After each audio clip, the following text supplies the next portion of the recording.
এক গ্রামে কুয়োর পাশে এক শয়তান থাকতো। ও রোজ রাত হওয়ার পর পাশের গ্রামে গিয়ে গ্রামের গলিতে ঘুরতে থাকতো।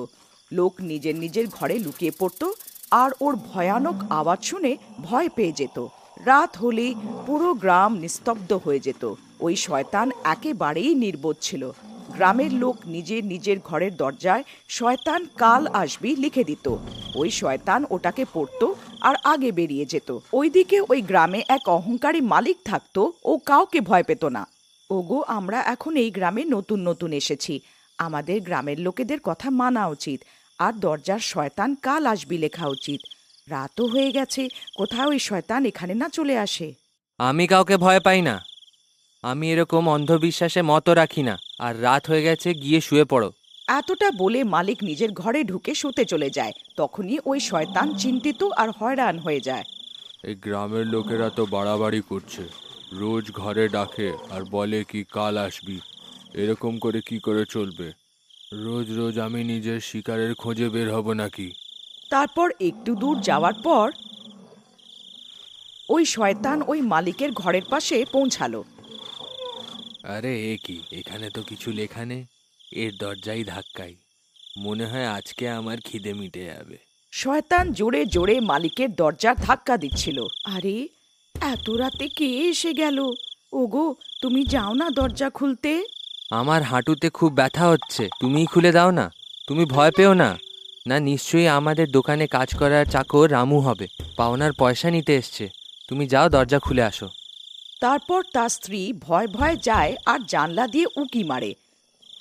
ও সেই শয়তানকে দেখতে পায়। ও অনেক ভয় পেয়ে যায়, তারপর দৌড়ে ঘরের দিকে চলে যায়। এখন অনেক বাজে ফাঁসলাম। ওই শয়তান তো আমাদের দরজায় দাঁড়িয়ে আছে। এখন কি করব? আমি তোমাকে বলেছিলাম না আমাদের গ্রামের লোকেদের কথা শুনে নেওয়া উচিত। কিন্তু তুমি তো বলতে আমি কাউকে ভয় পাই না। তাহলে এখন কেন ভেজা বেড়াল হচ্ছ? মূর্খ মেয়ে, আসতে বলতে পারিস না? যদি এত জোরে জোরে চেঁচাবি তো বাইরে যে তোর বাপের বাড়ির থেকে এসেছে না, ও কাঁচাই খেয়ে যাবে। এখন কি করি, কোথায় যাই? ওই শয়তান দুজনের আওয়াজ শুনে নেয় আর জোরে জোরে দরজা পেটাতে লাগে। এই খোল দরজা, আমি জানি যে তুই ভেতরেই আছিস। তোরা গ্রামের লোকেরা আমাকে খুব মূর্খ বানিয়েছিস। এখন ব্যাস, অনেক দিন ধরে আমি না খেয়ে রয়েছি।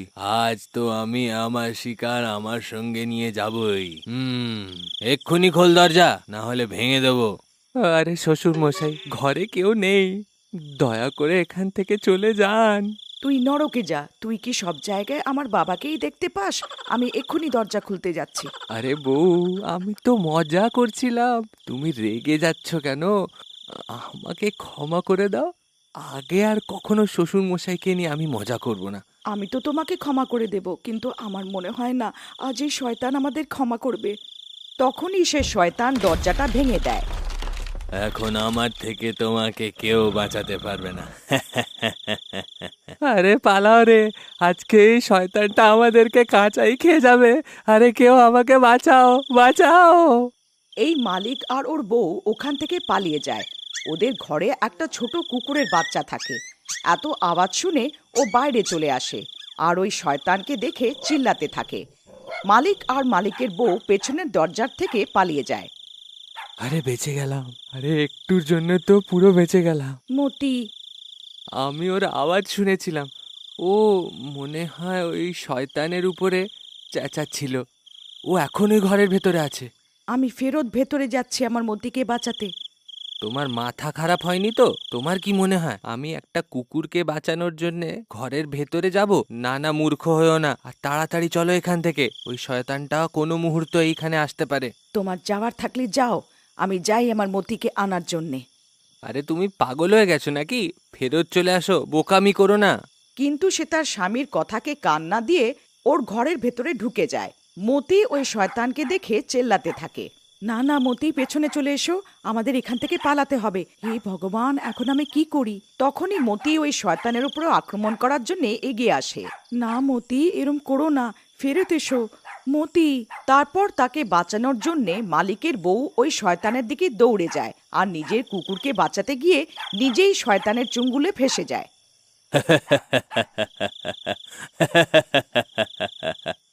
অনেক দিন পর কোনো শিকার হাতে এসেছে। মতি, তুমি পালাও এখান থেকে, পালিয়ে যাও। আমার চিন্তা করো না, নিজের প্রাণ বাঁচাও। তারপর সেই শয়তান ওকে উঠিয়ে নিজের সাথে নিয়ে যায়। আরে কেউ আছে? কেউ আমার সাহায্য করো। কেউ আমাকে শুনতে পারছো? কেউ তো আমাকে বাঁচাও। সব গ্রামবাসীরা নিজের নিজের জানলা দিয়ে এই ঘটনাটাকে দেখতে থাকে, কিন্তু সাহায্য করার জন্যে কেউ এগিয়ে আসে না। সবাই ভয়ে নিজের নিজের ঘরের ভেতর থেকে লুকিয়ে দেখে, কিন্তু ওর কুকুর মতি রাতভর ওই শয়তানের পেছন করতে থাকে। তারপর কিছুক্ষণ পর ওই শয়তান নিজের গুহাতে পৌঁছে যায় আর সুষমাকে বন্দি করে রাখে। এই চেঁচাস না, আর একটু অপেক্ষা করে নে, আমি আসি, তারপর তোকে ওই আগুনে পুড়িয়ে খাবো। তখনই ওর কুকুর মতি ওই শয়তানের পেছন করে করে ওখানে পৌঁছে যায়। আরে মতি, তুমি এখানে কেন আসলে? তুমি এখান থেকে চলে যাও, না হলে তোমাকেও খেয়ে ফেলবে। কিন্তু মতি ওখানেই বসে যায় আর মালকিনের লাখ বলাতেও যায় না। মতি, যদি মানুষ তোর মতো বিশ্বাসী হতো তাহলে কেউ না কেউ আমাকে এখান থেকে নিশ্চয়ই বাঁচাতে আসতো। আরে কেউ আমার সাহায্য করো! হায়, আমার বউকে ওই শয়তানটাও উঠিয়ে নিয়ে চলে গেছে। কেউ আমার সাহায্য করো! তোমাকে কি লোক সাহায্য করবে ভাই, যখন তুমি নিজেই তোমার বউকে সাহায্য করনি? তুমি নিজের বউকে যদি বাঁচানোর চেষ্টা করে থাকতে তো তোমার সাহস দেখে আমরাও তোমার সঙ্গে আসতাম। ভাই, আমার অনেক বড় ভুল হয়ে গেছে, আমার একটু সাহায্য করো। কিন্তু আমরা কি করতে পারি ভাই? জানি না ওই শয়তান তোমার বউকে কোথায় নিয়ে গেছে। ভাই, ও জঙ্গলের দিকেই গেছে, চলো আমরা ওর পেছনে যাই। তুমি পাগল হয়ে গেছো নাকি ভাই? তুমি জানো এই জঙ্গলটা কত বড়? হ্যাঁ, আমরা কখনো এত বড় জঙ্গলে তোমার বউকে খুঁজে পাবো না, আর হতে পারে আমরা নিজেরাই হারিয়ে যাই। না না ভাই, না, আমি তোমাদের কোনো সাহায্য করতে পারবো না। ঠিক আছে, ভুল আমার থেকেই হয়েছে, আমি শুধরে নেব।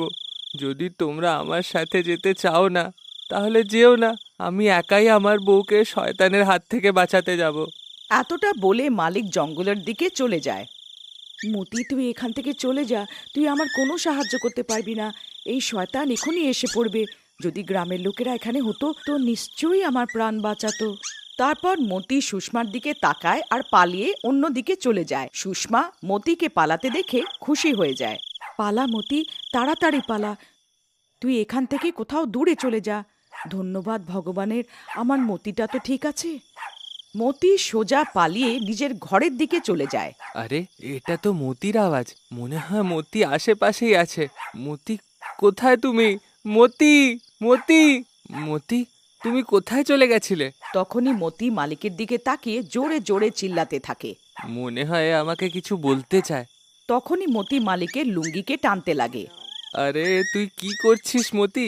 মনে হয় এ আমাকে কোথাও নিয়ে যেতে চায়। এ মনে হয় আমাকে সুষমার কাছে নিয়ে যেতে চায়। মতি, তুমি কি জানো সুষমা কোথায়? মতি, আমি বুঝেছি তুমি কি বলতে চাও, কিন্তু আমরা একা ওই শয়তানের মুখোমুখি হতে পারবো না। তারপর ওখান থেকে পালিয়ে ওরা নিজেদের গ্রামে যায়। আরে ভাইরা, যখন শয়তান সুষমাকে উঠিয়ে নিয়ে যাচ্ছিল তখন মতি ওর পেছন পেছন গেছিল। এখনে জানে সুষমা কোথায়। দয়া করে আমার সাথে চলো, আমরা সবাই মিলে সুষমাকে বাঁচাতে পারবো। দেখো ভাই, তোমার উপরে তো ভরসা করা যায় না, কিন্তু আমার এই অবলা কুকুরের উপরে পুরো ভরসা আছে। আমরা নিশ্চয়ই যাব, চলো এখনই যাই। অন্যদিকে ওই শয়তান ছুরি নিয়ে সুষমার দিকে এগোতে থাকে। এই উপরওয়ালা, এখন তোরই ভরসা, যদি আমার জন্য কাউকে সাহায্য করতে পাঠিয়ে দাও। তখনই সে মতির চেল্লানোর আওয়াজ শুনতে পারে। ওই শয়তানও হয়রান চিন্তিত হয়ে যায়। আরে মরে গেলাম রে! আরে এতগুলো লোক কোথায় থেকে এসে গেছে? এদের হাতে তো মশালও আছে। মনে হয় আমাকে এখান থেকে পালাতেই হবে। হে ভগবান, তোর লাখ লাখ ধন্যবাদ, তুই আমার শুনে নিলি। তখনই সব গ্রামবাসীরা হাতে মশাল নিয়ে পৌঁছে যায়।